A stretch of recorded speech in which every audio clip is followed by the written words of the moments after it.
Fachada do STF, imagem duplicada das cortinas para as laterais, imagem interna do plenário vazio, em letras brancas direto do plenário. Estamos de volta com direto do plenário. Vamos, portanto, acompanhar agora o retorno dos ministros ao plenário do Supremo Tribunal Federal, a presidência da sessão com a vice-presidente do Supremo Tribunal Federal, ministra Rosa Weber, que está agora justamente no processo de julgamento do recurso extraordinário com agravo 11.21.6331, 1.121.600, melhor, 11.21.6331, um número um pouco mais complicado e elevado para justamente esse processo, que terá continuidade agora direto do plenário. Declaro reaberta a sessão, renovando meus cumprimentos a todos e passando de imediato a palavra. Retoma a sessão a ministra Rosa Weber, vice-presidente do STF e presidente em exercício da sessão.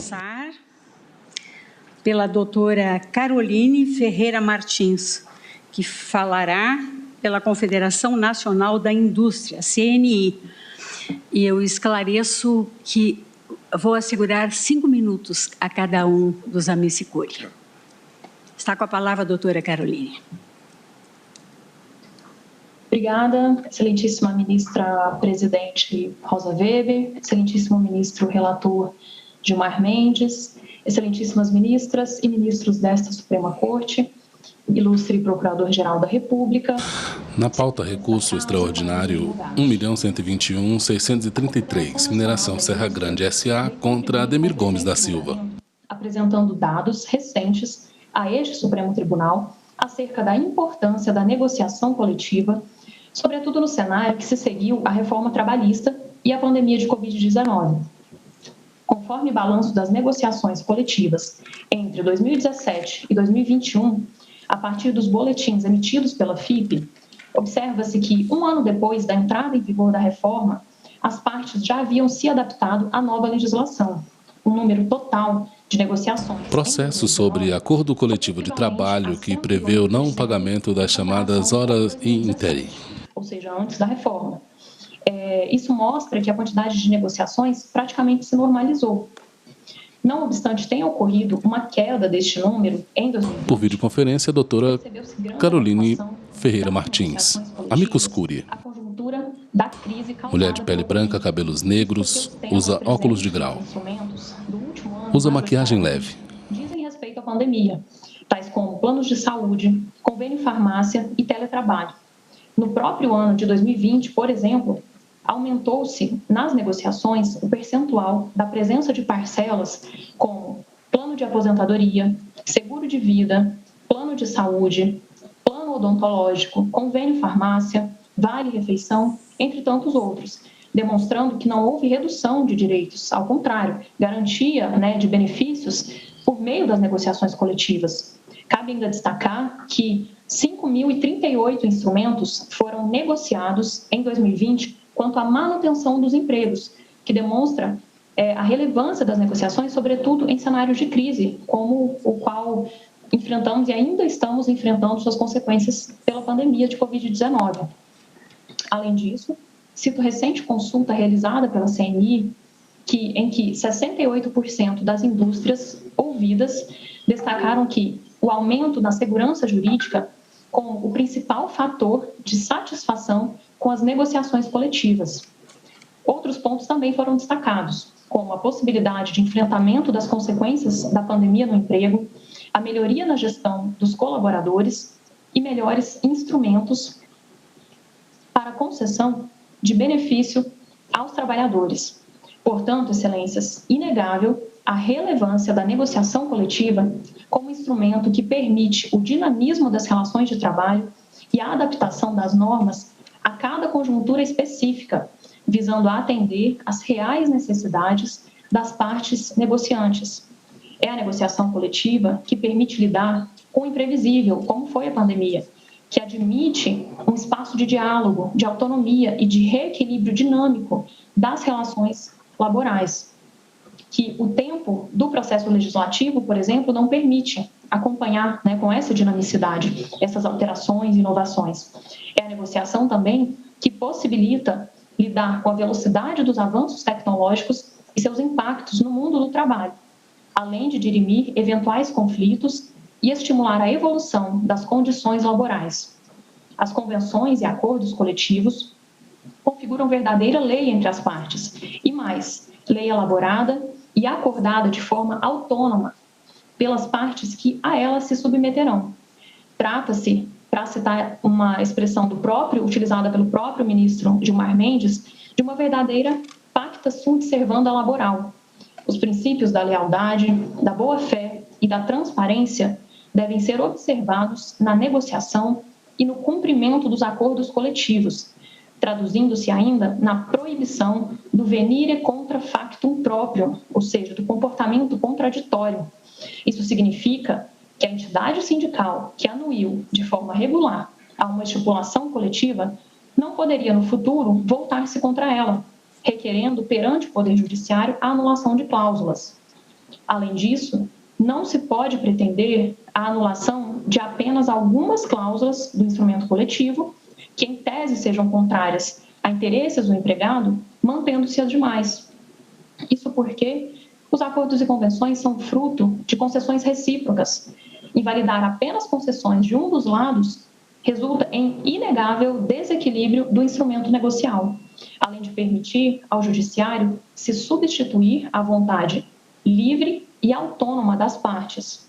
Para concluir, excelências, importante dizer que o descumprimento reiterado dos acordos provoca o seu descrédito, enfraquecer a negociação coletiva mediante decisões judiciais interventivas resulta em evidente insegurança jurídica, afasta a disposição negocial, viola a legítima expectativa de cumprimento do acordo, prejudicando a atividade produtiva, a geração e a manutenção de empregos. Por todo exposto, excelências, é que a CNI requer seja fixada tese no sentido da plena validade de norma coletiva de trabalho que restringe direito trabalhista não assegurado constitucionalmente. Muito obrigada. Agradeço a doutora Caroline Ferreira Martins e passo a palavra ao doutor José Eduardo Duarte Saad, que falará pelo Amicus Curiae, Federação das Indústrias do Estado de Minas Gerais. Senhora ministra Rosa Weber, senhora ministra Carmen Lúcia, senhores ministros e senhor procurador-geral da República. Neste julgamento, o Supremo procurará identificar o sentimento constitucional dos milhões de empregados e empregadores quanto à validade das negociações coletivas que são rotineiramente anuladas pela Justiça do Trabalho. No julgamento do tema 152, o ministro Barroso afirmou que não deve ser vista com bons olhos a sistemática invalidação dos acordos coletivos com base em uma lógica exclusivamente aplicável às relações individuais de trabalho. Quando foi reconhecida a repercussão geral do tema 1046, o ministro Gilmar afirmou que a invalidação dos pactos coletivos provoca insegurança jurídica e o enfraquecimento do Instituto das Negociações Coletivas.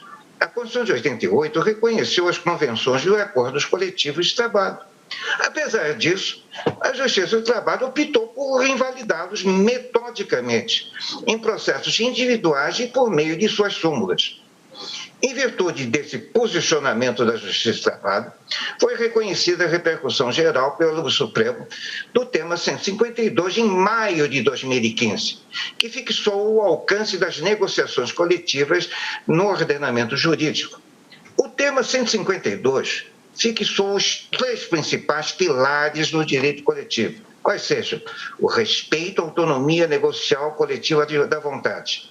As deliberações coletivas se sobrepõem à lei ordinária em virtude do inciso 26 do artigo 7º da Constituição.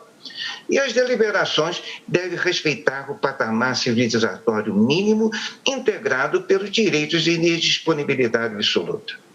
Com base nesses pilares, o legislador indicou nos artigos 611-A e B da CLT as matérias que podem ou não ser negociadas. Utilizar a jurisprudência do TST... Advogado fala por videoconferência. Ao fundo, livros em prateleiras. Lembrar as palavras precisas do ministro Gilmar no julgamento do tema 152, quando convidou o TST a fazer uma reflexão com base no Evangelho sobre as anulações dos pactos coletivos. Disse ele, talvez querendo fazer o bem, está fazendo o mal. O Pacto Coletivo de Trabalho é um dos melhores instrumentos otorgados pela Constituição aos trabalhadores para eles ajustarem com o seu empregador suas condições de trabalho. Por que razão os sindicatos não podem negociar livremente nos termos da norma constitucional? Se os trabalhadores podem transacionar nas ações individuais, por que não podem transacionar coletivamente nos termos da Constituição por meio de seu sindicato? O sindicato precisa ter a liberdade de transacionar nos limites da própria Constituição. Limitar a negociação coletiva, convenhamos, além do previsto pelo legislador, é subtrair a ferramenta essencial para o desenvolvimento do movimento sindical brasileiro. É como retirar do cirurgião o seu bisturi. No julgamento do tema 152, o ministro Barroso fez a advertência. Não se pode tratar como absolutamente incapaz e inimputável para a vida civil toda uma categoria profissional. Na pandemia da Covid, as negociações coletivas evitaram o fechamento de milhares de empresas, preservando milhões de empregos. Nos primeiros 6 meses da pandemia, foram registrados mais de 13 mil instrumentos coletivos. A negociação coletiva, convenhamos, foi essencial para a administração da pior crise trabalhista vivida pelo mundo desde a Segunda Guerra Mundial, demonstrando a importância do julgamento do tema 1046 para o momento atual e futuro. O tema 1046 deve ser aprovado, o que permitirá que milhões de trabalhadores e seus empregadores saibam que podem negociar ou não negociar e assim construir uma sociedade livre, justa e solidária, como lhes determina a Constituição. Esta é uma decisão histórica, senhores, a ser tomada por esse egrégio Supremo Tribunal, pois aqui não se discute apenas a validade das normas coletivas, mas sim o tamanho e a importância dos próprios sindicatos dentro do regime democrático de direito. Espera a suplicante FIENC, Federação das Indústrias de Minas Gerais, que seja aprovada a tese original do tema 1046, apenas com as limitações impostas pelo legislador nos artigos 611A e B da CLT. Senhores ministros, muito obrigado. Agradeço ao doutor José Eduardo Duarte Saad e passo a palavra ao doutor Francinaldo Fernandes de Oliveira, que falará pelo Amicus Curiae, Sindicato das Empresas de Asseio e Conservação do Estado do Pará. Muito boa tarde a todos. Excelentíssima senhora ministra Rosa Maria Weber, presidindo essa sessão. Excelentíssimo senhor ministro Gilmar Mendes, doutor relator. As pessoas de vossas excelências, saúdo a todos os demais ministros e ministras e os demais participantes deste importante julgamento, em especial ao representante do Ministério Público, demais colegas, advogados e serventuários. Representando o SEAC Pará, na condição de Amicus Curiae, venho aqui respeitosamente apresentar manifestação fundada em 2 aspectos. O primeiro, na premente necessidade de se prestar segurança jurídica às normas coletivas de trabalho, livremente convencionadas que são entre sindicatos patronais e laborais. Nesse particular, deixo aqui meu testemunho quanto à seriedade e comprometimento dos líderes sindicais externados durante diversas rodadas de negociações para a estipulação de normas coletivas. Momento de profunda importância para a vida dos trabalhadores e empresas, bem como para a sociedade como um todo. Observados os limites constitucionais e aqueles estabelecidos no rol taxativo, lançado no artigo 611-B da CLT, roga-se que essa Corte homenageie o princípio da prevalência do acordado sobre o legislado, permitindo que os sindicatos, como fazem desde 1988, quando erigiu ao nosso mundo jurídico a Constituição Cidadã, sigam estabelecendo livremente cláusulas convencionais equilibradas, dessa feita com base no rol exemplificativo disposto no artigo 611-A da CLT, trazido ao mundo jurídico pela reforma trabalhista de 2017. O segundo e não menos importante aspecto a ser observado neste julgamento, como reflexo de minha manifestação inicial, refere-se à necessidade de se estabelecer limites à quase sempre inoportuna intervenção do Ministério Público e da Justiça do Trabalho no conteúdo das normas contidas em convenções e acordos coletivos. E, nesse momento, peço vênia para lembrar da manifestação do ministro Gilmar Mendes, ainda no julgamento da DPF 381, quando falou da possibilidade de desequilíbrio quando se anula uma cláusula em prejuízo de outras que continuam valendo. Precisa-se, então, estancar a danosa usurpação do poder normativo atribuído ao Poder Executivo, quando promotores e juízes findam estabelecendo por sentença normas de saúde, segurança e medicina do trabalho, não obstante tais preceitos de proteção ao trabalhador já estejam técnica e especificamente estabelecidos nas numerosas normas regulamentadoras em vigência e que, inclusive, recentemente passaram por profunda reformulação. Excelências, a indevida intervenção do Ministério Público e das cortes regionais nas relações entre sindicatos de empresa e de trabalhadores é tamanha e desmedida a ponto de virem a propor e tramitar ações que visam a declarar nulidade de cláusula que impõe ao empregador, por iniciativa bilateral dos sindicatos convenientes, a obrigação de manter válido o documento denominado certidão de regularidade trabalhista, onde os sindicatos avaliariam periodicamente a regularidade do cumprimento das obrigações trabalhistas, previdenciárias, fundiárias e fiscais por parte do empregador. Verdadeiro absurdo. Voltam-se, de igual forma, contra as cláusulas que tornam factíveis o cumprimento de cota de aprendizes e portadores de deficiência, por exemplo. É fato notório que o Sistema S não consegue ofertar aos cursos de formação e o número de aprendizes suficientes para serem alocados nas empresas. Notório também é o fato de que não há disponibilidade de pessoas portadoras de deficiências físicas aptas a ocupar funções laborais em quantidade suficiente para atender às necessidades das empresas. Vêm aí as normas coletivas a criar mecanismos para que essas cotas sejam atendidas num patamar em que haja respeito para com essa classe especial da nossa sociedade. Nesse particular, tem-se que o TST vem anulando essas penalidades, depois de um longo caminho. Todavia, não obstante o consolidado posicionamento consolidado pelo TST e o estabelecimento de cláusulas convencionais que adequam essa situação à realidade fática de cada localidade, em pauta, agravo no recurso extraordinário 1.121.633. Mineração Serra Grande S.A. contra Ademir Gomes da Silva. Pelo não atendimento de tais cotas. Entre 2018 e 2019, para que se tenha uma noção, o Ministério Público do Trabalho aqui do meu estado ajuizou nada menos do que 12 ações anulatórias em função, em desfavor do nosso sindicato, todas suspensas, aguardando o que hoje se está decidindo este julgamento. Certamente, outros advogados trarão à baila o prejuízo ao equilíbrio das normas coletivas livremente convencionadas quando determinada cláusula tem sua nulidade total ou parcialmente declarada, sem que se observe os efeitos de outras cláusulas ajustadas como compensação a essa injustamente anulada. Finalmente, na certeza de havermos colaborado com essa Corte, não com o nosso modesto saber jurídico, mas com nossa profícua experiência em negociações coletivas de trabalho e no enfrentamento da indevida intromissão e usurpação das funções dos sindicatos perpetradas pelo Ministério Público e pelos Tribunais Regionais do Trabalho, rogamos a essa egregia Corte que declare a prevalência do acordado sobre o legislado, alçando esse princípio ao patamar de alicerce da segurança jurídica, tão perseguida pelas empresas, trabalhadores e pela sociedade. Sou pelo provimento grato. Obrigada, doutor Francinaldo. Passo a palavra à doutora Miriam Cipriani Gomes, que falará pelo Amicus Curiae, Sindicato dos Médicos no Estado do Paraná.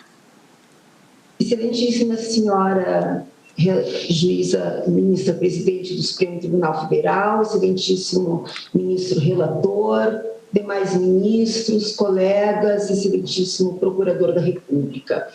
O Sindicato dos Médicos, atento à discussão que se trava sobre a prevalência da negociação coletiva sobre o texto legal, adere integralmente às palavras proferidas desta tribuna pelo advogado do recorrido, no sentido de que a negociação coletiva ela não pode se tornar uma caixa preta em que não se possa aferir daquilo que foi negociado e, principalmente, mais restritamente, daquilo que foi suprimido, em contraposição àquilo que foi concedido na mesa de negociação.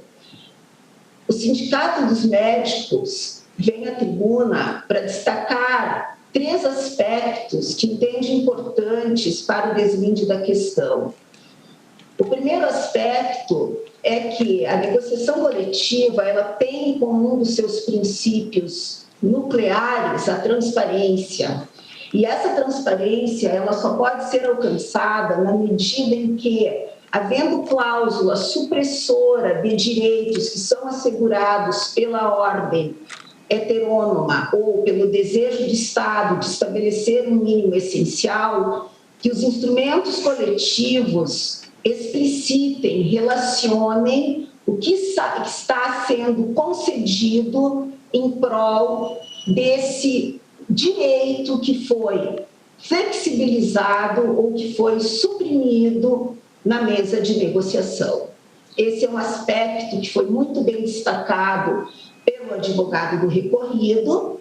Não se trata unicamente de se dar prevalência ou de se ter a supremacia daquilo que foi negociado sobre a lei, mas de se saber identificar em cada instrumento registrado perante o Ministério do Trabalho, que seja fruto de um diálogo, aquilo que se concedeu em desfavor de um direito suprimido. Esse é um aspecto relevantíssimo para o que se discute nesta corte hoje. O segundo aspecto diz respeito à circunstância de tudo aquilo que se negocia no plano coletivo se voltar para o plano individual. Evidentemente que existe uma equivalência, que a princípio poderia nos levar à ideia de um afastamento do princípio protetor, todavia, no plano coletivo, se negocia aquilo que vai ser aplicado no plano individual. E no plano individual sempre permanecerá uma assimetria, uma disparidade que precisa ser considerada. E por terceiro, e para encerrar, a circunstância de os conceitos doutrinários de negociação coletiva contemplarem o termo concessão, e uma concessão que precisa ser mútua, sob pena de, perdendo-se essa comutatividade, as negociações coletivas e os instrumentos que delas defluem se transformarem sempre em instrumentos de harmonização dos interesses patronais em desfavor dos interesses dos trabalhadores. Eu rogo que esta corte imprima a este julgamento tudo aquilo que foi dito pelo doutor Mauro e o que demais será dito desta tribuna em prol de um instrumento que não pode se tornar um segredo para as categorias de trabalhadores que são representadas pelas suas entidades sindicais, que não negociam nada para si, mas para a categoria. Eu agradeço, desejo a todos uma boa tarde. Agradeço a doutora Miriam Cipriani Gomes e passo a palavra ao doutor Gustavo Teixeira Ramos, que falará... Ministra Rosa Weber, vice-presidente do STF, presidente em exercício. Associação Nacional dos Procuradores do Trabalho, a ANPT, e a Associação Nacional dos Magistrados da Justiça do Trabalho, a Ana Matra. Pois não. Pois não. Excelentíssima ministra presidente, demais excelentíssimos ministros, o doutor Mauro Menezes, que me antecedeu falando aqui em nome da parte, bem esclareceu os limites e os riscos do presente julgamento, e não há dúvida de que os precedentes marcantes do Supremo acerca do negociado versus legislado expressamente já prevêem a necessidade de haver contrapartidas recíprocas. Gustavo Teixeira Ramos, pela Micuscúria. Para que se admita o afastamento da lei trabalhista em vigor. Mas com esse julgamento, ante a força de uma tese fixada em sede de repercussão geral, pode-se arriscadamente admitir a presunção quase que absoluta de validade de normas coletivas por sua mera afirmatura por entidade sindical representativa dos trabalhadores. O argumento central que levaria à necessidade do presente julgamento seria, a princípio, a frequente anulação de vantagens ao empregador no instrumento coletivo pela via do Poder Judiciário Trabalhista, permanecendo, entre aspas, o melhor dos dois mundos ao empregado em vários casos. Portanto, Excelências, o primeiro ponto que eu gostaria de destacar é que a efetiva valorização do postulado da negociação coletiva pressupõe, em primeiro lugar, a explicitação das compensações feitas pelas partes. Isso a bem do controle de legalidade e de constitucionalidade. E ainda em nome da transparência em favor dos destinatários da norma, qual seja toda a categoria representada pelos sindicatos, inclusive os não associados. O mínimo exigível para se afastar uma lei federal vigente, de caráter intuitivo, aprovada pelo Parlamento e sancionada pelo Presidente da República, é que isso se dê de modo transparente e bem caracterizado, de modo a permitir o controle pelos poderes públicos e órgãos de fiscalização e ainda pelos cidadãos de modo em geral. Esse cuidado data vênia, consagrado em precedentes outros dessa Suprema Corte, não conflita, não colide de modo algum com a teoria do conglobamento, consoante anunciado no acórdão de repercussão geral. Além disso, Excelências, a norma coletiva nada mais é do que um contrato coletivo de trabalho. E, portanto, como qualquer contrato, não pode superar normas de ordem pública e de caráter indisponível, mesmo em nível infraconstitucional. Excelências, eu indago, se algumas cláusulas contrariam esses preceitos, seria o caso de ser anulado sempre toda a norma coletiva? Ajuizar uma ação para que o Poder Judiciário examine isso seria militar contra a segurança jurídica? Como se dá com o direito do consumidor e as cláusulas leoninas? E nos contratos civis? Data vênia esse argumento empresarial da pretensão do melhor dos dois mundos, normalmente é uma sinédota, que é o uso da parte pelo todo, da exceção pela regra, com intuito claramente alarmista.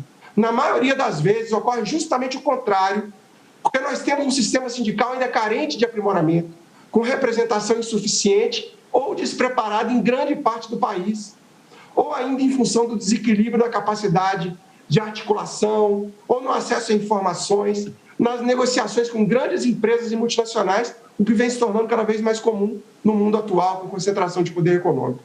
Em muitos locais, Excelência, de outro lado, lamentavelmente, os representantes sindicais atuam em perfeita harmonia com os interesses das empresas, por cooptação das suas lideranças, ou pior ainda, transformando os direitos dos trabalhadores em balcão de negócios perante a categoria. Portanto, quanto maior for a prevalência das normas coletivas, maior será esse risco e, por isso, a possibilidade de controle é essencial. Excelências, esse dado de realidade precisa ser tratado com muito cuidado na tese a ser fixada, para que não haja o desnaturamento da tese fixada, por exemplo, no precedente do excelentíssimo ministro Barroso, no termo 152, em que se falou do princípio da lealdade de negociação coletiva, pela qual os acordos devem ser negociados e cumpridos com boa-fé e transparência. Isso permite, Excelência, a prestação de contas, conhecida mundialmente como accountability, da própria direção sindical. Então, eu indago o ministro Barroso, ministra Carmen Lúcia, ministro Dias Toffoli, como se poderá estimular o melhoramento da qualidade da representação sindical se não existir transparência, se não for possível accountability pelos sindicatos? Como é que o associado vai poder questionar perante seus representantes aquilo que não é sequer explicitado na norma coletiva e nem o Poder Judiciário poderá alcançar? Não se pode, data vênia, colocar a norma coletiva numa redoma de vidro ou numa caixa preta, como foi dito aqui, e torná-la intocável, insindicável, mesmo que seja matéria de ordem apenas legal, apenas ante o pressuposto de não poder o empregador vir a ser prejudicado pelo Poder Judiciário competente para examinar o tema, que seria data vênia, um paternalismo injustificável ao empresariado, em nome da segurança jurídica, mas em prejuízo justamente à norma de ordem pública e a desejável transparência e controle público. Paternalismo esse que nem o direito do trabalho, mas aí por razões isonômicas de reequilíbrio, faz na relação trabalhista no campo individual. Não se pode, Excelência, já concluo, ir de um extremo a outro, como me disse meu colega há pouco. A análise das normas coletivas, sua incidência ou afastamento, no que seja inconstitucional ou legal, há de ser feita sempre caso a caso, como bem colocado pela divergência vencedora no julgamento da DPF. Na pauta, agravo no recurso extraordinário 1.121.633. Mineração Serra Grande S.A. contra Ademir Gomes da Silva. Cotas de aprendizes e PNE possuem proteção constitucional e, portanto, não têm aderência ao tema 1046, consoante destacado dos memoriais entregues a Vossas Excelências, em nome da ANPT e da ANAMAT. Muito obrigado. Obrigada, doutor Gustavo.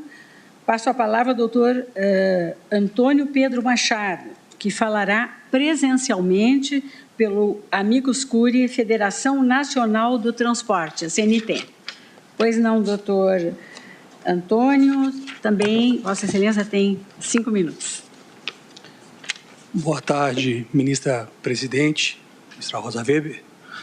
Boa tarde a todos os ministros, a quem saúdo na pessoa do ministro relator, ministro Gilmar Mendes, a quem tive a honra de ser aluno. Saúdo também a ministra Carmen, que não se encontra aqui. E pretendo saúdo também o doutor Procurador-Geral da República. Em primeiro lugar, gostaria de dizer que é uma honra somar pela primeira vez a essa tribuna. Tenho certeza que é uma honra para todo advogado pela primeira vez falar aqui. Em segundo lugar, eu gostaria de transmitir os meus sentimentos ao doutor Russomano Filho, porque a exemplo dele também trabalho volta e meia, como se diz, com o meu pai, que também é advogado. E certamente perder um pai é muito difícil, em especial quando ele trabalha cotidianamente conosco, não é? Então, gostaria de registrar aqui os meus sentimentos e a minha solidariedade. A essa altura do campeonato, acrescentar qualquer coisa, depois de tantos argumentos brilhantes, é mais difícil. Mas eu faria um convite às Vossas Excelências. A seguinte perspectiva: não teria a Constituição Federal atribuído uma certa deferência à negociação coletiva? Digo isso porque, Excelências, um dispositivo pouco citado aqui hoje, que trata da competência da Justiça do Trabalho, o artigo 114, parágrafo 2º, ele primeiro remete que as controvérsias coletivas devem ser tratadas entre as partes, coletivamente. Depois, a arbitragem. E, num último caso, um dissídio coletivo. No bojo desse dissídio coletivo, a Justiça do Trabalho deve observar a lei, no que tange à proteção do trabalho e os acordos coletivos. Significa dizer, portanto, que a Constituição, instaurado o conflito, ainda assim determina uma deferência aos acordos coletivos. E isso é muito relevante, me parece, para a discussão, porque o fato de existir uma lei com dado direito não subtrai essa deferência constitucionalmente atribuída às negociações coletivas. E argumentar, data vênia, que porque está previsto em lei deve haver uma prevalência, entra em choque com aquilo que o Congresso Nacional, atento ao tema 152, aprovou na reforma trabalhista. Porque o que diz a legislação trabalhista, não quero aqui ler o dispositivo para não cansá-los, mas ela basicamente diz que, caso exista alguma espécie de compensação entre direitos, isso será resolvido caso a caso, sem repetição de indébito. Mas antes disso, ela diz que não é nulo nenhum acordo coletivo que não preveja essa compensação. E isso é lei, aprovado pelo Congresso Nacional. Deve ser levado em conta, portanto, afinal, se toda a lei deve prevalecer porque garante o direito A, B ou C em relação ao acordo coletivo, deve-se tomar atenção também que o Congresso Nacional também o disse, que a inexistência de compensação não torna nulo o acordo coletivo. E isso reforça um outro ponto que contradiz ou antepõe aquilo que foi dito à tribuna pelo recorrido, que há que se ter um processo ou um acordo coletivo democrático. O nosso órgão democrático por excelência, o Congresso Nacional, aprovou uma reforma que vai no sentido contrário daquilo que foi arguido. Eu acho que isso também deveria ser levado em consideração. Por último, excelência, algo mais relacionado ao setor, não é? Muito foi dito aqui no julgamento anterior acerca das peculiaridades de cada setor, enfim, do setor de transportes, o setor, falarão outros setores aqui, mas eu falo especificamente em relação ao setor de transportes. Os acordos coletivos refletem apenas a dinâmica desses setores, das relações entre empregado e empregador. Nada além disso. Não se pode presumir aqui que o acordo deve ser nulo porque houve um interesse obscuro por trás do sindicato. Se houve, isso deve ser objeto de decisão judicial e anulado, sem dúvida. mas mediante prova. Não pode se presumir que não deve haver essa deferência aos acordos coletivos pela Justiça do Trabalho, apenas porque, em alguns casos, e este com certeza não é o caso do setor de transportes, haja vista ser uma categoria muito forte no país, todos aqui sabem disso, não preciso repisar aqui os fatos narrados por oportunidade de julgamento da DPF 381, não é? Que não é a regra. Portanto, excelências, pede-se aqui o provimento do recurso extraordinário com atenção à tese firmada no tema 152, sob pena de subvertê-la. É de se lembrar que lá também foram afastadas os outros benefícios em detrimento do PDV. Ou melhor, os benefícios foram afastados. Não é? Então, repito mais uma vez, é necessário ter essa deferência aos acordos coletivos. É isso que nos parece que a Constituição pretende. Agradeço mais uma vez, peço pelo provimento do recurso. Obrigada, doutor Antônio Pedro Machado. Passo a palavra à doutora Ao centro da mesa, a ministra Rosa Weber, vice-presidente do STF e presidente em exercício. Pelo Amicus Curiae, Federação Nacional das Empresas de Serviço e Limpeza Ambiental, a FEBRAC, por videoconferência. Bom, boa tarde. Excelentíssima senhora presidente, ministra Rosa Weber, em nome de quem cumprimento os demais ministros dessa excelsa corte, membro do Ministério Público, colegas advogados e serventuários dessa excelsa corte. Excelentíssimo ministro Gilmar Mendes, que como o recorrente... Na imagem, mulher de pele branca, maquiagem leve, cabelos loiros ondulados. Lilian Souza Soares, advogada pela Amicus Curiae. Sobre vossa coordenação... A advogada fala por videoconferência, ao fundo desfocado. É com grande honra que me dirijo a essa Suprema Corte, em nome da FEBRAC, como Amicus Curiae, no intuito de trazer novas informações, colaborando no aperfeiçoamento do processo. A necessidade de que seja respeitada a autotutela das partes nas negociações coletivas é condição sine qua non para a manutenção dos acordos e convenções coletivas do trabalho, instrumentos de fundamental importância para o mundo do trabalho, principalmente para a manutenção das entidades sindicais, quer seja laboral, quer seja patronal. Porque todas as vezes que uma convenção coletiva é anulada, há um claro descrédito de uma das partes. E isso no Brasil não pode continuar acontecendo. Ministro Barroso, como muito bem foi salientado, nós precisamos realmente que sejam respeitadas as entidades sindicais, porque nós tivemos na Constituição de 88 isso um feito engrandecido, mas nós precisamos que o Poder Judiciário, principalmente a Justiça do Trabalho, entenda o que representa realmente os sindicatos laborais, patronais e suas entidades sindicais. A Justiça do Trabalho, infelizmente, mesmo com o advento da reforma trabalhista, segue anulando as normas coletivas de trabalho somente porque não estão de acordo com a lei. E faz isso de uma forma que não analisa o todo, ou a situação que acarretou a assinatura da convenção ou acordo coletivo, mas de forma singular. Ou seja, anula uma única cláusula sem ver o seu contexto dentro das outras quase 50 ou mais cláusulas que levaram à assinatura do texto. Se fosse para atender o texto da lei, como julga por vezes a Justiça do Trabalho, seria despiciando a assinatura de normas coletivas do trabalho no Brasil, tendo em vista a miscelânea de normas trabalhistas existentes no país. Nós temos o direito do trabalho no país elevado à norma constitucional, por isso que nós estamos aqui na Suprema Corte hoje. Então, se não tiver validade as normas coletivas, no momento se deixa de ter necessidade da sua assinatura. E eu acho que a doutora Carolina, quando ela trouxe os dados, esses dados são estarrecedores. Nós tivemos um acréscimo, claro, durante a Covid, mas nós temos, sim, uma tendência, levantada, inclusive, por todas as centrais dos trabalhadores, de redução das assinaturas das convenções coletivas. Por quê? Em muitos cantos do Brasil, como falou o nosso amigo lá do Pará, em muitos cantos do Brasil, a norma trabalhista é melhor do que essa norma coletiva. Então, nós precisamos realmente ressaltar a importância da autotutela das partes no direito sindical.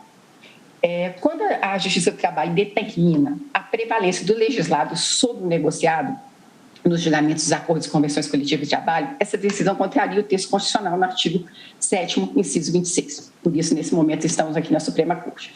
Bem como as convenções 98 e 154 da OIT, ratificadas pelo Brasil, e que tratam da mesma questão, quer seja o reconhecimento do negociado pelas partes em normas coletivas.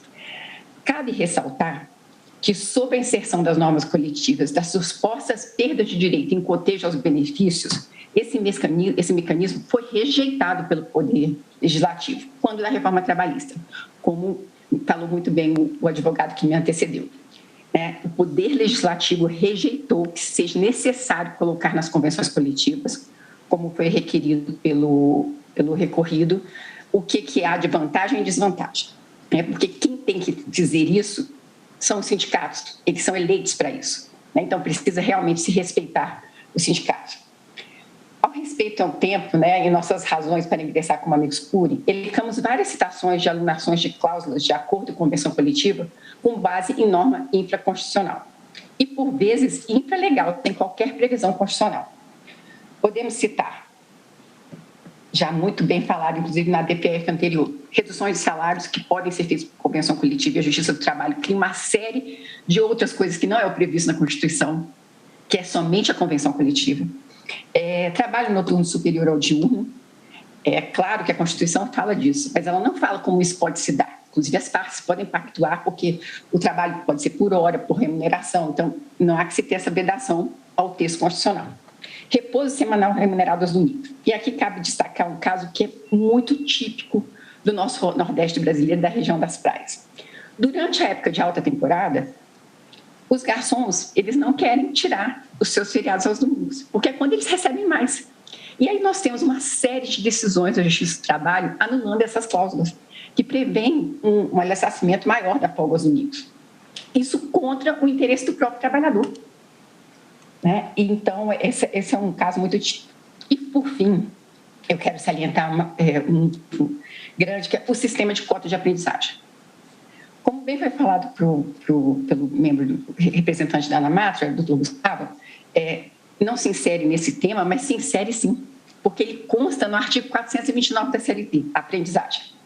É uma norma infraconstitucional e que não consta em nenhum preceito constitucional, e essas cláusulas vêm sendo anuladas, sob a alegação de que a aprendizagem está prevista no Estatuto da Criança e do Adolescente, se olvidando os julgadores de uma coisa característica do Brasil. A aprendizagem no Brasil é até 24 anos de idade. E esse é o maior número de aprendizes contratados, entre 18 e 24 anos, que não se enquadram no ECA e não se enquadram nas proteções constitucionais. Então, quando os sindicatos negociam a cota de aprendizagem, não é para descumprimento, mas sim para cumprimento dentro das perspectivas daquele setor, que devem ser respeitadas. Lembrando novamente, a aprendizagem no Brasil não é até 18 anos de idade, é até 24 anos de idade. E muitas dessas empresas que eu represento... Doutora Lilian, só lembro que o tempo já esgotou, eu já estou dando uma tolerância, peço que... Ministra, estou só encerrando. Somente para dizer que essas empresas que eu represento, elas muitas vezes são licitações públicas e elas não podem contratar para colocar nas frentes serviços maiores de 18 anos. Com isso, concluindo, eu agradeço a oportunidade de estar aqui e falo que o tema, como já foi muito dito, de extrema relevância, muito bem pautado pelo ministro Gilmar, e realmente rogo a essa corte que haja prevalência, sim, do negociado sobre legislados para que a gente não acabe com os sindicatos brasileiros e realmente a gente tenha, assim, um direito sindical forte nesse país. Muito obrigada, desculpe aí estourar o tempo. Ministra. Obrigada, doutora Lilian. Agora, presencialmente, ouviremos o doutor José Aymar Loguércio, que falará pelo Amicus Curiae Central Única dos Trabalhadores, pela CUT. Pois não, doutor Aymar. Senhora Presidente, ministra Rosa, senhores ministros, Procurador-Geral da República, meus colegas que me antecederam. Advogado assume a tribuna presencial.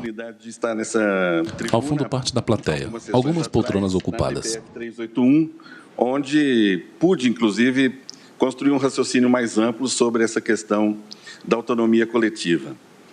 De fato, e aqui, como amigo da Corte, por uma central sindical, devo reafirmar a importância da autonomia coletiva, que, aliás, é importante desde muito tempo e não é uma novidade da Constituição de 88, porque desde a Constituição de 46 já se faz reconhecimento das convenções coletivas do trabalho na Constituição.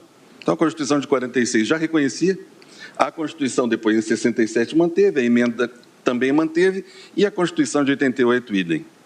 O artigo 7º da Constituição de 88 tem uma premissa. Trata-se de um elenco de direitos para a melhoria das condições de vida dos trabalhadores. E é assim que reafirma Vossas Excelências que é a compreensão da Organização Internacional do Trabalho, que disse a Vossas Excelências também naquela oportunidade, que recentemente fez publicar um importante estudo sobre autonomia coletiva, negociação coletiva em 125 países no mundo. Para que se construa um sistema virtuoso de negociação coletiva, de fato, os sindicatos têm que ser fortes. Para que sejam fortes e para que tenham oportunidade de estar numa mesa de negociação em condição de igualdade, ou numa igualdade formal, porque sabemos que, mesmo nessa condição, não há uma equivalência total de poderes, né? As negociações no Brasil, basta ver a ADPF anterior. Elas são assimétricas, porque elas são conduzidas do Oiapoque ao Chuí, com diferentes formas de pressão e organização dos trabalhadores e das empresas. Há negociações coletivas, ministro Gilmar, Vossa Excelência tem conhecimento disso, que atingem problema de concorrência de empresas. Há acordos coletivos sendo questionados no CAD, por exemplo, porque uma norma coletiva pode, se o sistema é sempre regressivo, se uma norma sempre pode ser regressiva em relação às normas superiores, é possível que um setor estabeleça uma condição no setor e uma empresa com mais condição monopolística num determinado lugar obtenha uma vantagem, porque ela tem condição de estabelecer um sistema de pressão regressivo para a retirada ou para a diminuição de um determinado direito. Portanto, o que se está fazendo aqui não é desprestigiando a negociação coletiva, essa precisa ser prestigiada. Mas, por outro lado, quando se vai para o caminho inverso, os meus colegas aqui chamaram a atenção, quando se faz uma naturalização da regressão de direitos para a construção do sistema da autonomia coletiva, aí nós começamos a desproteger novamente. Porque não há um princípio de equivalência absoluta entre as partes. Não há como se presumir uma validade absoluta dos acordos e convenções coletivas, como ficou claro na DPF anterior. Ora, na DPF anterior, o que havia? Havia cláusula compreendida como uma cláusula a ser aplicada do ponto de vista do seu suporte fático e da sua consequência jurídica, que é o natural da Justiça do Trabalho.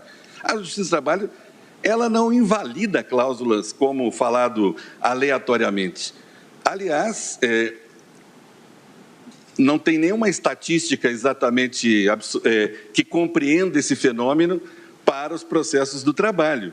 Em geral, o que se faz é essa apropriação do suporte fático e da consequência jurídica. Isso é uma garantia da negociação coletiva.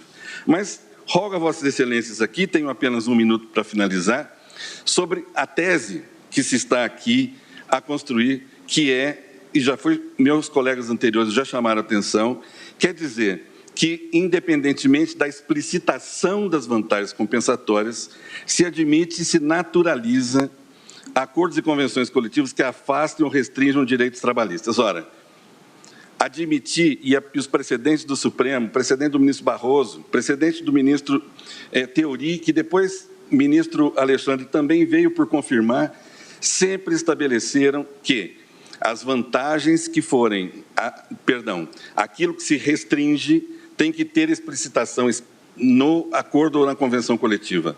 Por quê? Porque trata-se de uma norma coletiva que pode ser interpretada. E, portanto, a obrigação, digamos, de procedimentalizar a negociação coletiva, ela é, no mundo inteiro, uma exigência democrática. Ou seja, para concluir, Excelência, e também fazendo uso daquilo que trouxe a Vossas Excelências na ADPF, também rogo pela improcedência da ação. Muito obrigado. Obrigada, doutor Eymar. Passo a palavra agora para o doutor Rodrigo de Oliveira Kaufmann, que também falará presencialmente pelo Amicus Curiae Confederação da Agricultura e Pecuária do Brasil, a CNA. Pois não. Excelentíssima Senhora, presidente do Supremo Tribunal Federal, ministra Rosa Weber, excelentíssimo senhor relator, ministro Gilmar Mendes, excelentíssima senhora ministra Carmen Lúcia, excelentíssimos senhores ministros, excelentíssimo senhor procurador-geral da República, senhoras e senhores, a Confederação da Agricultura e Pecuária do Brasil, CNA, vem, na condição de amicus curiae, requerer o provimento integral deste agravo em recurso extraordinário, que trata de validade de norma coletiva do trabalho que suprimiu direitos das horas in itinere. Esta confederação entende que a autocomposição dos conflitos trabalhistas, 1, reduz o passivo judicial, 2, cria mecanismos de sinergia e parceria entre empregados e empregadores, retirando o tom de polarização que sempre marcou esse tipo de questão no Brasil. E 3, permite aos trabalhadores ampliar os direitos que já detêm e, eventualmente, conquistar novos direitos, que, inclusive, não precisam ser previstos em lei. Portanto, nós estamos falando aqui de um instrumento importante de busca de paz social nas relações do trabalho. Do ponto de vista jurídico constitucional, é importante que se diga que esse Supremo Tribunal Federal já reconheceu, ao menos indiretamente, a tese da primazia do pactuado sobre o legislado, tanto no RE 590-415 de relatoria do ministro Barroso, o tema 152, já várias vezes citado, quanto também no agravo regimental em RE 895-759 de relatoria do ministro Teori Zavascki. Em segundo lugar, a Constituição Federal já reconheceu de maneira eloquente a centralidade do modelo de negociação coletiva em matéria de relações do trabalho. Isso está lá no artigo 7º, 26, mas também no inciso 6º, no inciso 13, no inciso 14.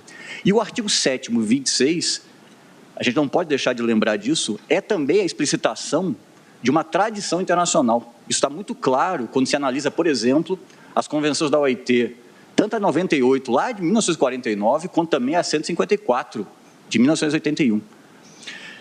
Excelências, a prática da negociação coletiva, ela ganhou, de fato, mais força no Brasil após a reforma trabalhista, mas principalmente com a ideia de conglobamento, ou seja, de que acordos e convenções coletivas não podem ser interpretadas cláusula por cláusula, mas apenas considerando a sua unidade, a sua integralidade, portanto, considerando as compensações, as vantagens compensatórias, tanto de natureza, vamos dizer assim, pecuniária, quanto as utilidades. E durante este momento de pandemia, as negociações coletivas se mostraram, de fato, um instrumento fundamental na preservação dos empregos. Tanto assim que, sem elas, nós não teríamos esta lógica de acomodar necessidades e interesses e, assim, retirar pressão pelas demissões. É por todos esses motivos, excelências, que a CNA reafirma sua posição no sentido do provimento integral deste agravo em recurso extraordinário, com a fixação de tese, pela lógica da supremacia do pactuado sobre o legislado, o que, obviamente, não envolve as situações, algumas delas narradas aqui nas sustentações orais dos colegas que me antecederam, de, evidentemente, fraude, de negociações que se travam fora de um ambiente de lealdade, de boa-fé e, portanto, de transparência. Portanto, é nesse sentido que a CNA se coloca. Agradeço mais uma vez a oportunidade, excelência. Obrigada, doutor Rodrigo de Oliveira Kaufmann. Passo a palavra ao doutor Tiago Barra de Souza, que, por videoconferência, falará pelo amicus curiae Federação Brasileira de Telecomunicações. Na pauta, agravo no recurso extraordinário 1.121.633. Um cordial boa tarde. Cumprimento também os demais ministros e ministras dessa Suprema Corte, o ilustre representante do Ministério Público e os demais presentes.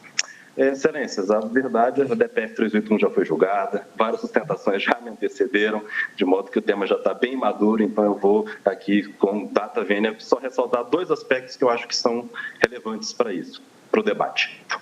Na verdade, já foi abordado pelo ministro Dias Toffoli em seu... Advogado assume a tribuna virtual. Que é o seguinte, olha, as convenções e normas de cláusulas e instrumentos coletivos de trabalho são garantia constitucional, artigo 7º, inciso 26. E eles têm uma peculiaridade. Eles conseguem derrogar mesmo outras normas constitucionais, a exemplo da irredutibilidade de salário e de jornada de trabalho. Isso significa que, se eu tiver o entendimento de que o negociado não pode prevalecer, eu vou ter uma situação em que a norma coletiva de trabalho, que é garantia constitucional, ganha de outras normas coletivas, outras normas constitucionais, mas perde de normas infraconstitucionais. Isso, com data vênia, seria talvez mais uma jabuticaba do Brasil. De modo que entendo, por isso, em nome da Febratel, que deve sim o negociado prevalecer. Mas acredito que esse foi o primeiro ponto. O segundo ponto, na verdade, é mais relevante para esse debate, e porque, na verdade, eu vou talvez um pouco com o dedo na ferida, que é a questão do limite da interpretação de qualquer norma jurídica. E digo isso porque talvez um dos principais aspectos nesse debate é aquele de que não estou negando vigência ou negando validade às normas coletivas de trabalho, mas apenas interpretando um caso concreto. Esse tema já foi recorrente aqui durante o debate. A questão é que, Excelências, o que é interpretar exatamente? E assim, Vossas Excelências sabem muito melhor do que ninguém que o tema da hermenêutica jurídica, da interpretação de norma jurídica, é da quadro dos mais discutidos, dos mais debatidos em todo o direito. Existe uma infinidade de livros e artigos, muitos inclusive de ministros e ministras dessa corte, sobre hermenêutica jurídica. Então, como é que eu trago isso agora para um caso concreto, com um mínimo de objetividade e de segurança jurídica? E a verdade é que eu não preciso falar da interpretação, mas apenas do limite da interpretação. Porque a verdade é que qualquer teoria hermenêutica, qualquer tipo de interpretação que eu tenha, ela, na verdade, está limitada. E está limitada pelo direito positivo. Excelências, veja, para que existe lei? Para que existe o direito para começo de conversa? Se eu volto lá em João Sem Terra, em 1215, na Carta Magna, na Lei das 12 Tábuas do Império Romano, ou mesmo se eu estiver falando dos nossos ordenamentos jurídicos modernos, qual é o grande objetivo da lei do direito? É limitar a atuação do Estado, é evitar um Estado de Luís XIV, o Rei Sol, com discricionariedade e arbitrariedade. Esse é o objetivo disso. E isso também vale para o Estado juiz, o que significa que qualquer atividade com pretensa interpretação, ela é limitada. E isso foi, inclusive, reconhecido pelo Supremo, por exemplo, quando aprovou e editou a súmula vinculante número 10. O que diz a súmula vinculante número 10, entre outras coisas? Ela diz, olha, é inconstitucional pretensa interpretação de norma que, na verdade, afasta a incidência dessa norma no todo ou em parte. Ou seja, você não pode dizer que você está interpretando se, na verdade, essa sua interpretação está negando a aplicabilidade concreta à norma. Ou seja, existe uma questão de uma limitação no direito positivo, e aqui o direito positivo é tanto a norma coletiva de trabalho quanto o artigo 7º, inciso 26 da Constituição, as possibilidades de interpretação. E digo mais, quando a gente estuda, por exemplo, teoria pura do direito, vamos estudar sobre Kelsen, a gente aprende que existe aquela moldura de Kelsen. O que isso quer dizer? Ele fala, olha, o jogo da interpretação, ele se dá dentro dessa moldura, dentro desses limites. Tiago Barra de Souza, advogado. Se você está ali, ok, você está interpretando. Se você passou disso, na verdade, você não está interpretando. Você está agindo com arbitrariedade e discricionariedade. Então, coloco isso até pensando em outros julgamentos que o ministro Barroso falou, olha, mas como é que a gente vai ficar com questão de, por exemplo, reclamações por conta da nossa decisão? Ora, Excelências, isso é resolvido exatamente quando eu paro e reconheço que, independentemente da validade da norma, independentemente de qualquer possibilidade de interpretação que eu tenha, essa interpretação está limitada pelo direito positivo e ela não pode ser uma que, a teor da súmula vinculante 10, afaste no todo ou em parte a vigência e as hipóteses de incidência daquela norma. Então, esses os aspectos que gostaria aqui, como representante da Febratel, trazer e reforçar aí a linha de que pede que sim, haja a prevalência do negociado pelo legislado. Muito obrigado, Excelências, uma excelente tarde. Muito obrigada, doutor Tiago Barra de Souza. Passo agora a palavra à doutora Grace Maria Fernandes Mendonça, que por videoconferência falará pelo amicus curiae. Ministra Rosa Weber, vice-presidente do STF e presidente em exercício. Concif. Pois não, doutora Grace.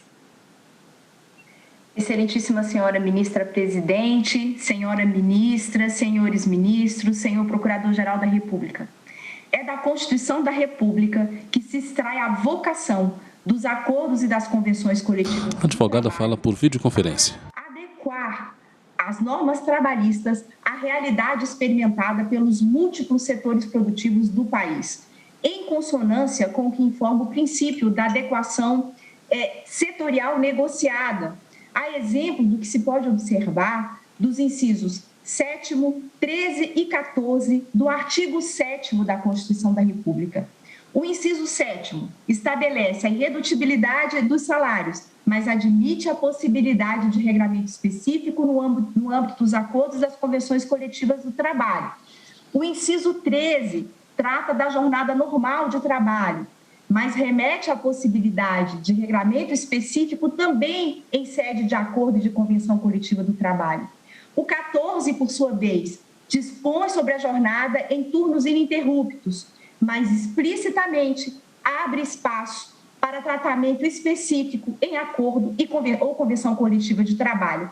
A demonstrar, senhores ministros, que direitos do trabalhador podem sim ser objeto de restrição ou de limitação nos acordos ou nas convenções coletivas do trabalho, que, aliás, acordo e convenção coletiva é posicionado pela Constituição da República como um direito do trabalhador, não como um ônus do trabalhador.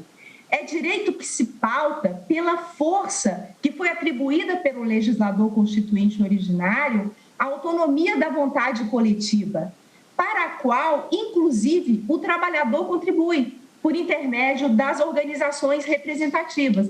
Portanto, senhores ministros, acordos e convenções coletivas são instrumentos de estatura constitucional, expressão da vontade coletiva, produto do diálogo entre empregador e entidade representativa dos trabalhadores, resultado de uma pactuação mais aderente à realidade setorial, negociação, não imposição.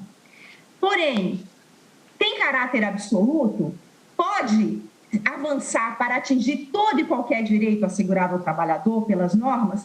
Por óbvio que não, senhores ministros. Há que se ter a observância explícita daquilo que essa Suprema Corte tão bem delimitou como obediência, reverência ao patamar civilizatório mínimo, tão muito bem colocado pelo ministro Roberto Barroso no precedente no recurso extraordinário 590-715. Portanto, os acordos e as convenções coletivas não podem avançar para atingir o denominado patamar civilizatório mínimo. Direitos podem ser pactuados dos trabalhadores? Sim, mas há que se observar o núcleo indisponível de tais direitos explicitamente previsto na Constituição da República. No que se refere ao viés compensatório, também colocado aqui pelos colegas, é importante mencionar que é inerente ao acordo ou à convenção coletiva do trabalho o sopesamento entre vantagens e desvantagens, de modo a se trazer ali, a se promover a verdadeira calibragem dos interesses envolvidos, à luz do que informa a teoria do conglobamento. Portanto, os acordos, eles contemplam, na verdade, um verdadeiro conjunto customizado de regras, que inclusive é passível de revisão periódica, a revelar justamente essa vocação para aí com uma certa flexibilidade, se adequando à realidade que é experimentada. Portanto, decisões judiciais, senhores ministros, que afastam os acordos e as convenções coletivas, quando tais acordos respeitam esse núcleo inegociável do direito do trabalhador, essas decisões deixam, sim, sua parcela de colaboração para o decréscimo da confiança nesses instrumentos coletivos, gerando insegurança jurídica. A exemplo do caso paradigmático, em que se tem aí a discussão, não é, das horas in itinere, em que o próprio empregador disponibilizou o transporte, não obstante a decisão judicial afasta o acordo coletivo, determina o pagamento das horas ainda acrescido de adicional de 50%. Daí a importância desse julgamento, para que se tenha aí uma baliza de forma a orientar todo o Poder Judiciário. Em tempos, senhores ministros, em que as adversidades socioeconômicas são tão evidentes, a exemplo das experimentadas agora no período de crise sanitária, em que é de fundamental importância a alavancagem do crescimento econômico, a manutenção dos vínculos empregatícios, a criação de novos postos de trabalho, é de fundamental importância resgatar a credibilidade e a confiança em tais instrumentos coletivos. Um país com aproximadamente 12 milhões de desempregados, em que o número chega a 19 milhões quando se considera o desemprego oculto, em que no período da pandemia se teve a celebração de mais de 130 mil acordos e convenções coletivas, é de fundamental importância mesmo se trazer segurança jurídica a esse tema. É com essas considerações, senhores ministros, que a CONCIF pugna pela validade da norma coletiva de trabalho que limita ou restringe os direitos do trabalhador quando observado o patamar civilizatório mínimo. Com essas considerações, agradeço a atenção de Vossas Excelências. Muito obrigada. Agradeço à doutora Grace e passo a palavra ao doutor Guilherme Gonzalez Real, procurador do Estado do Rio Grande do Sul, que falará pelo Amicus Curiae, Estado do Rio Grande do Sul. Está com a palavra, doutor. Excelentíssima ministra Rosa Weber, ministro Gilmar, ministro Edson Fachin, ministro Luiz Marques, ministro André Mendonça, ministro Alexandre de Moraes, demais ministros que não estão aqui nos acompanhando presencialmente, senhores advogados, procurador-geral da República, uma boa noite a todos. Excelências, a questão já foi exaustivamente exposta, seja pelos advogados que me precederam, seja pelos votos proferidos por Vossa Excelência por ocasião da DPF 381, que trata de tema muito semelhante. Inclusive, já foi definido as linhas gerais de abordagem dessa controvérsia no julgamento do tema 152 do Emendário de Repercussão Geral. E ainda que a DPF tenha sido julgada improcedente, a maioria de Vossas Excelências se manifestou no sentido de reconhecer que a Constituição Federal permite que norma coletiva de trabalho restrinja ou limite direito trabalhista não assegurado na Constituição Federal. Pois bem, Excelência, se essas linhas gerais já foram traçadas, ainda há um ponto muito importante e essencial a ser julgado aqui nesse tema de repercussão geral e que vai refletir nos diversos processos que tratam dessa mesma matéria, que é justamente a tese de repercussão geral, que será a baliza para que as cortes trabalhistas analisem essas controvérsias quando levadas a julgamento e tenham, portanto, uma orientação firme para resolver esses dilemas que tanto afetam o judiciário trabalhista. E nessa linha, Excelências, entende-se aqui, e o Estado do Rio Grande do Sul, na condição de amigo da Corte, entende que a tese de repercussão geral que melhor reflete o entendimento de Vossas Excelências já manifestados por ocasião da DPF, seja por ocasião do tema 152, é justamente a tese de repercussão geral proposta pelo eminente ministro relator Gilmar Mendes, justamente porque ela traz balizas firmes para que a Justiça do Trabalho possa analisar essa controvérsia quando for posta em julgamento pelas cortes trabalhistas. Então, finalizando, sendo bem breve, o Estado do Rio Grande do Sul, na condição de amigo da Corte, entende ser o caso de provimento do recurso extraordinário da reclamada, de fixação de tese de repercussão geral nos termos como proposta pelo eminente ministro relator e finaliza reportando-se aos seus memoriais juntados aos autos. Registro aqui a minha honra e ocupar essa tribuna. Agradeço a oportunidade e desejo a todos uma boa noite. Obrigado.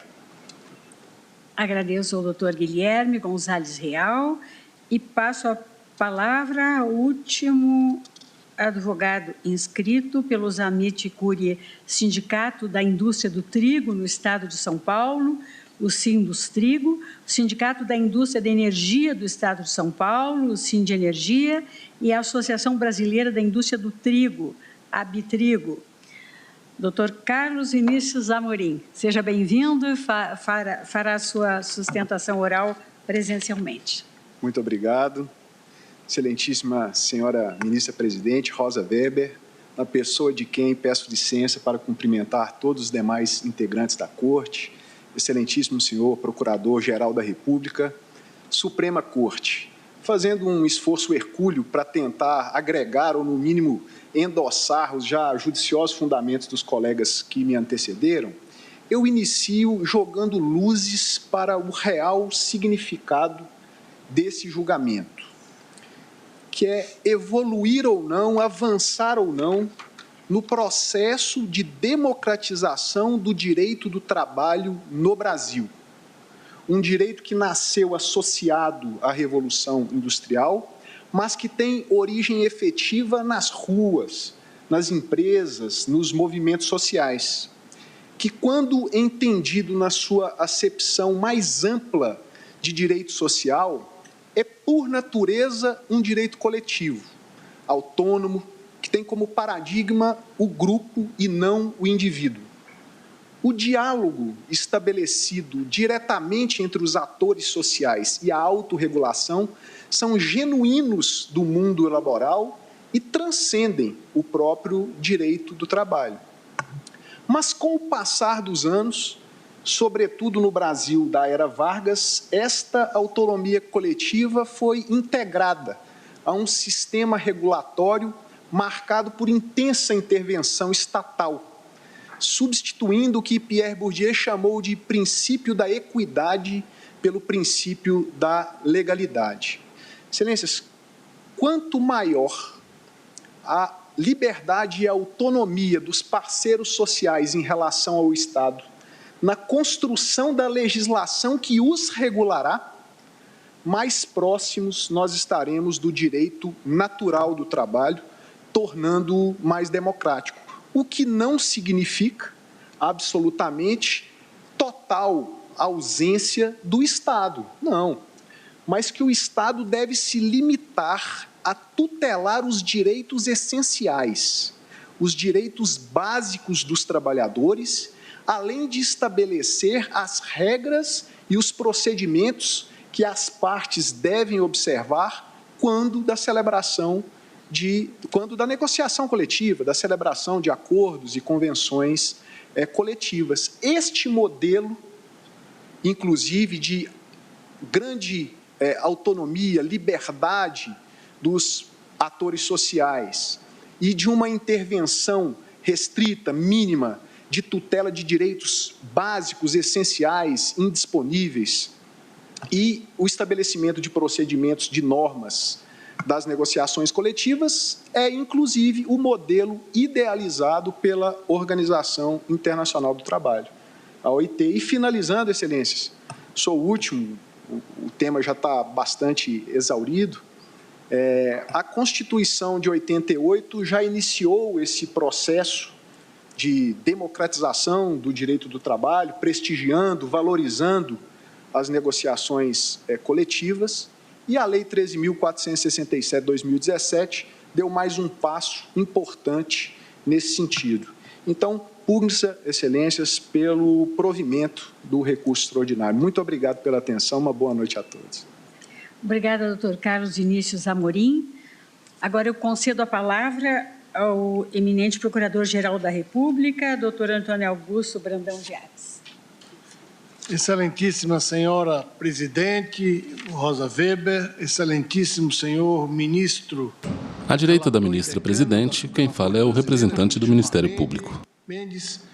Antônio Augusto Brandão de Aras, Procurador-Geral da República. Advogados e senhoras advogadas que fizeram as suas sustentações orais, o Ministério Público, nesta oportunidade, apresenta a sua manifestação, trazendo aqui alguns elementos que podem contribuir para que o julgamento se faça à luz daquilo que é a justiça buscada no plano de uma sociedade complexa, contemporânea e de uma sociedade aberta. Neste recurso extraordinário, discute-se a validade da norma coletiva de trabalho que suprimiu direitos relativos às horas in itinere. O cerne da discussão é definir se acordo coletivo de trabalho pode estabelecer que não serão pagas como extras essas horas in itinere. Põe-se à discussão desta Suprema Corte a questão sobre os limites e possibilidades constitucionais de manejo das convenções coletivas de trabalho, em matéria de direitos constitucionalmente previstos na Lei Maior. O direito constitucional brasileiro, conferindo ampla proteção ao trabalhador, reconhece o valor social do trabalho como um dos fundamentos do Estado. Acrescente-se que a Constituição garante os institutos básicos de direito coletivo do trabalho, realçando a liberdade sindical e dando pleno conhecimento às convenções e aos acordos coletivos de trabalho como direito dos trabalhadores, na medida em que expressamente autoriza a sua celebração em matéria de salário e de jornada de trabalho. Esses dispositivos indicam a adoção pelo Constituinte do instituto que a doutrina denomina de autonomia privada negocial coletiva, aplicável no campo do direito do trabalho, em contrapeso ao então conhecido intervencionismo estatal. Não se trata de afastar a regulação do Estado das relações de trabalho, mas de compreender que o sujeito da relação laboral, muitas vezes, tem mais condições de perceber e disciplinar minuciosamente as nuances da relação em cada caso concreto, do que o próprio Estado. E, por isso, é preciso levar em conta a autonomia negocial das partes envolvidas, reconhecendo-se-lhes poder normativo. É de salientar que se trata de uma negociação realizada por representação. Nestes termos, as partes que integram o negócio processual estão adstritas não só às normas cogentes aplicáveis à generalidade dos negócios jurídicos, cujo lineamento é marcado por sua função social e pelos deveres anexos ou laterais, mas também com os princípios da transparência e da lealdade para com os representados.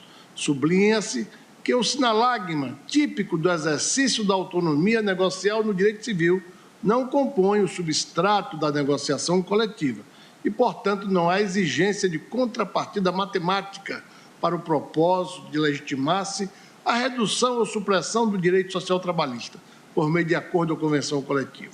Contudo, a existência de vantagem objetiva para ambos os polos de interesse é inerente à própria ratio, que conforma e preside esses processos de negociação coletiva, os quais, no limite, não podem ter como êxito último a mera abdicação de direitos dos empregados. Ao delinear um projeto de sociedade, reservou o Constituinte a disciplina de matérias que, por sua relevância, mostram-se infensas, até mesmo à atividade legislativa ordinária, pelo que também são insusceptíveis de flexibilização por negociação coletiva. Na lógica da função social da negociação, é defeito às partes ferirem direitos de terceiros e da sociedade como um todo, como se pode exemplificar com o que tenho afirmado reiteradamente, ser inadequada a negociação sobre os quantitativos de vagas reservadas nas empresas para preenchimento por aprendizes e pessoas com deficiência. Entendimento contrário poderia excluir do mercado de trabalho os grupos vulneráveis, indo de encontro ao princípio da dignidade da pessoa humana. No campo da teoria geral do direito, as convenções e os acordos coletivos do trabalho são nítida expressão do que, em estudo clássico, Cesarini e Sforza chamava de o direito dos privados, ou seja, do direito que os sujeitos privados criam para regular determinadas relações de interesse coletivo, onde disciplinam em modo diverso do estabelecido por uma norma estatal. No presente recurso extraordinário sob julgamento, a questão de fundo relaciona-se com a jornada de trabalho, direito que pode ser objeto de negociação coletiva e cuja disciplina normativa não se esgota no texto constitucional. A atividade de negociação sobre este tema, dentro da proporcionalidade e devidamente justificada, não viola data vênia direito constitucional indisponível dos trabalhadores.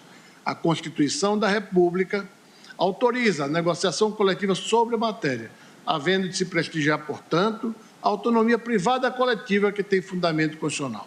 Em suma, não discrepa a lei maior da norma coletiva do trabalho que estabeleça o não pagamento de horas in itinere.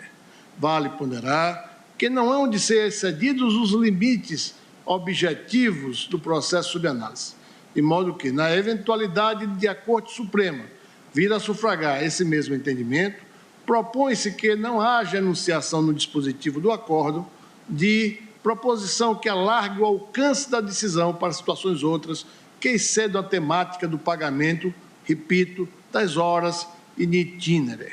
Essa parece ser ao Ministério Público uma prudente medida de autocontenção, sobretudo justificada em matérias especialmente sensíveis, nas quais a Corte Suprema, examinando em futuros processos outras situações específicas, poderá, oportunamente, e partindo da ratio decidente da solução que vem assim aqui assentada, examinar se cuida de domínio no qual a Constituição admite ou não e sob as quais eventuais condições o manejo de instrumentos de negociação coletiva. Esse cuidado, além de garantir segurança jurídica, impedirá que decorra da tese o aumento da litigiosidade, já sentido nesta Corte Suprema, ante a multiplicação de reclamações tratando dos limites do presente tema em relação a processos em curso por todo o país. De modo convergente com essa cautela, a proposta preferencial da tese da Procuradoria-Geral da República na sistemática da repercussão geral do recurso extraordinário será restrita às horas in itinere, sem deixar de oferecer proposta subsidiária mais alargada, embora construída com ressalva necessária de matérias em que a Constituição não admite a livre disponibilidade. Em face do exposto, manifesta-se a Procuradoria-Geral da República que, caso conhecida o recurso em julgamento, opina pelo provimento do recurso extraordinário com a fixação da seguinte tese em repercussão geral. A. Prestigiada autonomia privada negocial coletiva. É válida a cláusula de norma coletiva de trabalho que reduz ou suprime o direito dos trabalhadores ao cômputo das horas in itinere na jornada de trabalho em período anterior à vigência da Lei 13.467 de 2017. Esta é a nossa tese preferencial.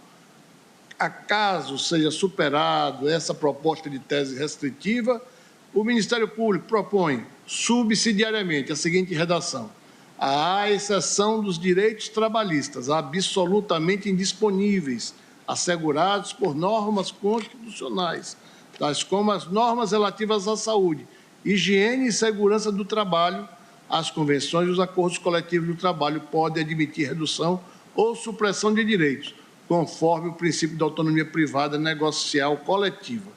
Esta seria a nossa tese subsidiária. Senhora Presidente, senhores ministros, senhoras advogadas e advogados, agradeço pela atenção de todos e desejo uma boa noite. Obrigada, doutor Aras. 18h30, praticamente, senhores ministros, eu vou suspender o julgamento do feito.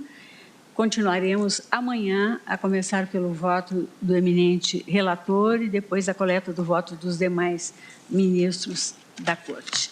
Eu agradeço aos eminentes pares, agradeço ao Procurador-Geral da República, também às senhoras e os senhores advogados, aos senhores servidores, a todos que nos assistem. Renovo sempre o registro de que, para mim, é uma imensa honra nessa oportunidade. Ao centro da mesa, em formato da letra U invertida, a ministra, presidente da Supremo Tribunal Federal. Presidente da sessão. Desejando uma ótima noite a todos.